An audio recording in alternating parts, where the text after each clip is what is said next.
Hello अस्सलाम वालेकुम and welcome back with another reaction video. कैसे हैं आप सब लोग? उम्मीद करते हूँ बिल्कुल खैरियत से होंगे। तो आज जो मज़ेदार से टॉपिक लेके आए हैं फॉर रिएक्शन वीडियो वो है बॉलीवुड से हटके है comparison between south Indian movies जो कि बहुत ही ज़्यादा ट्रेंडिंग में है, जैसे पुष्पा, केजीएफ, ये सब बहुत ही ज़्यादा ट्रेंडिंग में वीडियोस हैं, मूवीज़ हैं। तो इनका कंपैरिजन में कौन सी ज़्यादा बेस्ट है आज हम इस वीडियो में देखेंगे। वीडियो को स्टार्ट करते हैं।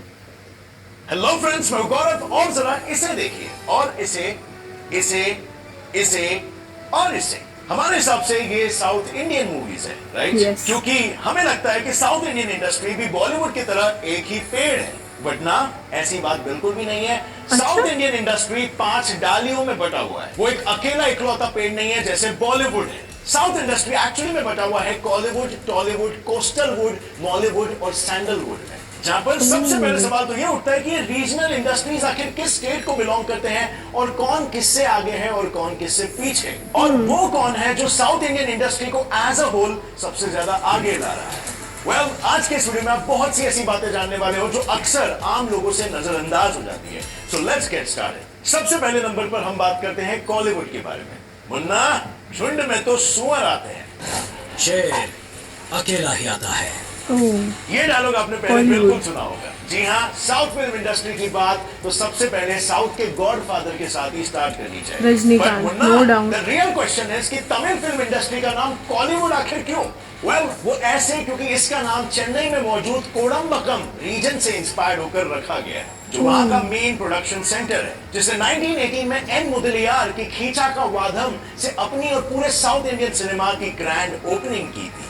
और 1931 में आई मूवी कालिदासा इस इंडस्ट्री की फर्स्ट टॉकीज थी। बट अगर उस जमाने की हम बात करें ना, तो ये इंडस्ट्री मिर्च मसाले और एक्शन से भरपूर नहीं थी, बल्कि मिथोलॉजी और रिलीजियस स्टोरीज बताती थी, जिसका trend by the way Chola dynasty से तमिल्स में चलते आ रहा है। पर वक्त बदला, लोगों के जज्बात बदले और आज इनके पास सिर्फ बड़े स्टार्स ही नहीं है, बट इन्होंने बॉलीवुड तक को रजनीकांत, कमल हासन, श्रीदेवी, हेमा मालिनी एटसेट्रा ये सब बड़े बड़े स्टार्स दिए हैं। और इन स्टार्स का इन जनरल कितना फैन फॉलोइंग है वो तो आप लोग जानते ही हो। फैन फॉलोइंग इन जनरल कुछ इतनी है कि वहां के लोग तो इन स्टार्स के लिए टेंपल्स बनाते हैं, जैसे फॉर एग्जांपल ये रजनीकांत जी का, निधि अग्रवाल का, हंसिका मोटवानी का टेंपल। लेकिन भले मेल और फीमेल दोनों ही आर्टिस्ट के मंदिर बने हो, पर ये इंडस्ट्री दोनों को इक्वली ट्रीट नहीं करती, अनफॉर्चुनेटली। और इसका सबूत खुद इस इंडस्ट्री में काम करने वाले आर्टिस्टों ने दिया है। लेकिन फीमेल आर्टिस्ट के साथ ऐसा होने की जिम्मेदारी जितनी इंडस्ट्री की है उतनी ही ऑडियंस की भी है, कि जब ऑडियंस मेल सेंट्रिक मूवीज की डिमांड खुद ब खुद बढ़ाएगी तो इंडस्ट्री अपना कंटेंट कैसे चेंज करेगी। And the same problem is with Bollywood as well, जहां पर भी फीमेल्स को इक्वली ट्रीट नहीं किया जाता।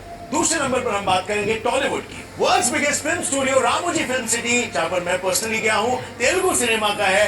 वर्ल्ड्स थर्ड बिगेस्ट थिएटर प्रसाद आईमैक्स, वो भी तेलुगु सिनेमा का है। और अल्लू अर्जुन, नागार्जुन, प्रभास जैसे बड़े बड़े सुपरस्टार्स ऑफ कोर्स वो भी तेलुगु सिनेमा के ही हैं। यही नहीं, दुनिया को कटप्पा मामा और बाहुबली देने वाले डायरेक्टर एस राजमौली भी इसी फिल्म इंडस्ट्री के साथ जुड़े हुए हैं। बट इस फेमस इंडस्ट्री की अगर स्टार्ट के बारे में मैं बात करूं तो टॉलीवुड को उसका नाम तेलुगु के टी और हॉलीवुड के ऑलीवुड से मिला है, जिसने अपने सफर की पहली शुरुआत 1921 में आई साइलेंट फिल्म अनुषा अडुसिमल्ली के साथ रघुपति वेंकैया नायडू की छत्रछाया में की थी। और इसीलिए उन्हें आज लोग फादर ऑफ तेलुगु सिनेमा भी कहते हैं। पर बड़ी बड़ी फिल्में और बड़े बड़े सितारों से भरे होने के बाद भी यही वो सिनेमा भी था जिसने अपना नाम गुमनामी से बाहर निकालने के लिए सबसे ज्यादा स्ट्रगल किया। Why? Because ये लोग ने सबसे पहले साहस दिखाकर अपनी फिल्म को सिर्फ अपने लैंग्वेज में नहीं बल्कि दूसरे लैंग्वेजेस में डब करके हिंदी स्पीकिंग ऑडियंस के सामने लाने का साहस दिखाया। बट इस चक्कर में मोस्ट ऑफ दी मूवीज इनकी पैन इंडिया लेवल पर नहीं चली, और अब भले ही महिषासुरमर्दिनी इंडियन सिनेमा की पहली पैन इंडिया फिल्म रही हो, पर इस सिनेमा की हारी बाजी को पलटने वाली पैन इंडिया फिल्म तो बाहुबली ही थी। But in the case of Tollywood, Baahubali the beginning वो मूवी थी जो इनके लिए गेम चेंजर बनी। बाहुबली द कंक्लूजन 1810 करोड़ कमाकर तेलुगु सिनेमा के लिए सबसे ज्यादा फायरवर्क्स का कारण बनी, और साथ ही इंडिया की सेकेंड हाईएस्ट ग्रॉसिंग फिल्म बनी। और इसी मौके के लिए टॉलीवुड रुका था पैन इंडिया लेवल पर मूवी को हिट करना और करोड़ों में छापना। तीसरे नंबर पर है कोस्टल वुड यानी कि तुल्लू फिल्म इंडस्ट्री, जहां 2016 के पहले 8 महीनों में 70 हिंदी फिल्म रिलीज हुई थी।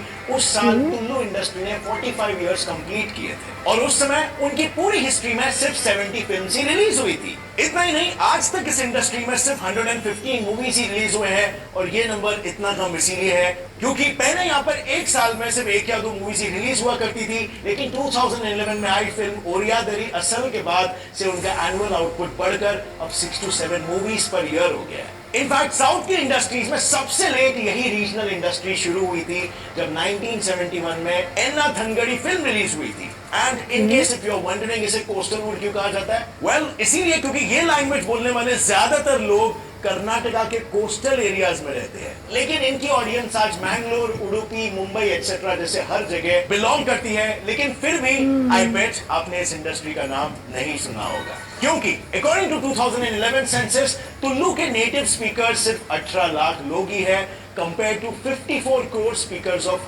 हिंदी, which means ये पूरी तरीके से एक छोटी रीजनल इंडस्ट्री है जिसका मार्केट साइज काफी छोटा है। अब फ्रेंड्स कुछ ही देर पहले हमने पैन इंडिया फिल्म्स की बात की थी और इन फिल्म्स के फायदे तो काफी है, लेकिन अगर ऐसे ग्रैंड लेवल पर फिल्म्स बनती जाएगी तो ऑलरेडी स्ट्रगलिंग इंडस्ट्रीज और दिक्कत में पड़ सकते हैं। ऑल्सो एक पैन इंडिया रिलीज होना फिल्म की सक्सेस को गारंटी नहीं करता। ऐसी काफी सारी फिल्में हैं जो पैन इंडिया तो रिलीज हुई लेकिन अपनी लैंग्वेज से हटकर दूसरी लैंग्वेजेस में कंप्लीटली फ्लॉप हो जाती है, जिसके पीछे मे बी कंटेंट रीजन हो सकता है। वेल ये मेरा मानना है, आपको क्या लगता है नीचे कमेंट्स में बताना। नंबर 4 मॉलीवुड यानी मलयालम फिल्म इंडस्ट्री। 1984 में इंडिया ने क्रिकेट में फर्स्ट वर्ल्ड कप तो जीता ही था, लेकिन उसके साथ इंडिया की first 3D film my dear कुट्टी चेतन भी उसी साल रिलीज हुई थी और ये फिल्म आई थी कहीं और से नहीं बल्कि बॉलीवुड से, जो कि केरला स्टेट बेस्ड इंडस्ट्री है और मलयालम और हॉलीवुड को मिलाकर बनी है नाम बॉलीवुड। इस फिल्म इंडस्ट्री की शुरुआत 1928 में हुई थी जब जेसी डैनियल ने विघाथा कुमारन नाम की एक साइलेंट फिल्म बनाई थी। So as you can see, this film industry is quite old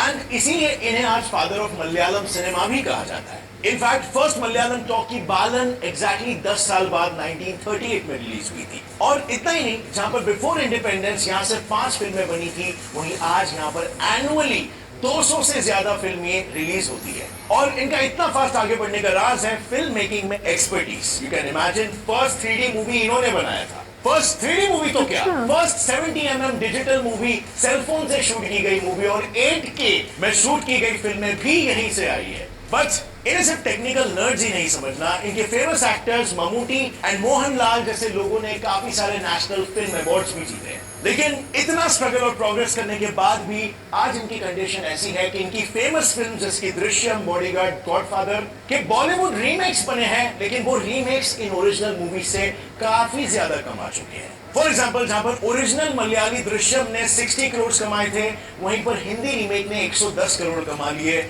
और बॉडीगार्ड का तो पूछो भी मत। नंबर 5 और वो इंडस्ट्री जो अभी सबसे ज्यादा चर्चे में है, सैंडलवुड उर्फ कन्नड़ फिल्म इंडस्ट्री। इस इंडस्ट्री की शुरुआत हुई थी 1934 में फ्रॉम द फिल्म नेम्ड सती सुलोचना और इसके बाद एक के बाद एक हिट मूवीज आती रही, बट जिस मूवी ने सबको दंग करके रख दिया वो थी 1989 में रिलीज हुई मूवी इदु साध्य। इस मूवी ने सभी को इसीलिए दंग करके रख दिया क्योंकि ये इंडिया की पहली ऐसी 1.5 घंटे की मूवी थी जिसको शूट करने में सिर्फ और सिर्फ 36 आवर्स गए थे। चौंक गए ना आप भी? ज्यादा चौंकने की जरूरत नहीं है क्योंकि कन्नड़ सिनेमा वैसे भी एक्सपेरिमेंटल वर्क्स को प्रोड्यूस करने के लिए जाना जाता है। प्लस वो हर मूवीज नॉवेल बेस्ड बनाते थे और 1995 में तो उन्होंने गैंगस्टर बेस्ड मूवी बनाई थी जिसका नाम था ओम।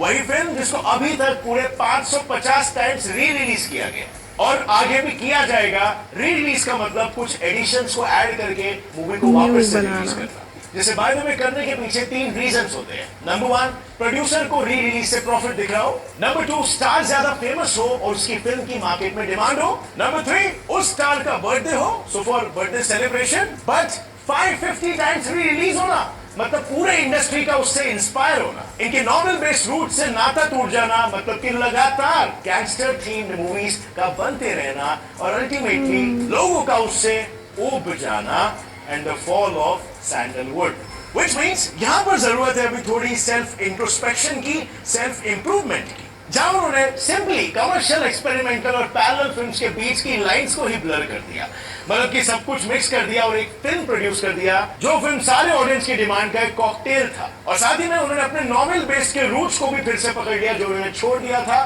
प्लस हिस्टोरिकल मूवीज बनाना शुरू कर दिया। एंड फिर क्या होना था, बूम, सैंडलवुड इंडस्ट्री फिर से राइज करने लग गई। 2015 में रिलीज हुई रंगी तारंगने, जिसने अकेले यूएसए में ही $318,000 कमा लिए थे, वो इस बात का एक प्रूफ है। और 2018 में जो केजीएफ रिलीज हुई थी, उसने पूरे 250 करोड़ रुपए कमाकर बॉक्स ऑफिस के रिकॉर्ड्स तोड़ दिए। और अगर मैं बात करूं केजीएफ 2 की, जो हाल ही में रिलीज हुई है 2022 में, तो उसने सिर्फ 8 दिनों में 300 करोड़ से भी ज्यादा कमाकर पहले के भी सारे रिकॉर्ड्स तोड़ दिए।